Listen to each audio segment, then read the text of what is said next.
फवाद चौधरी के खिलाफ मुंशियों ने पर्चा दर्ज करा दिया है। मुंशी कहने पे क्या मुंशी को मुंशी कहना गलत हो सकता है? ये वो सवाल है जिसको हमने बैठकर तय करना है।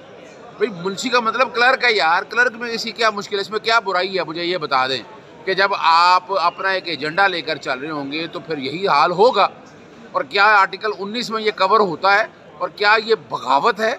नहीं, मजाक हो रहा है पूरा निज़ाम। और इलेक्शन कमीशन का ये जो एक्शन है, पार्टी बन के पर्चा दर्ज करवाना जो है, इस बात का सबूत है।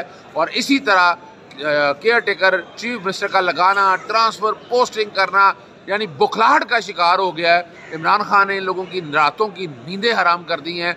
वोकला बरादरी इस तरह के पर्चों को बिल्कुल बर्दाश्त नहीं करेगी। इसके लिए अदालतों में जंग लड़नी है, सड़कों में जंग लड़नी है, या कोई तहरीक शुरू करनी पड़े, ये करनी पड़ेगी। अब इलेक्शन कमीशन का टकराव जो है वो वोकला बरादरी से।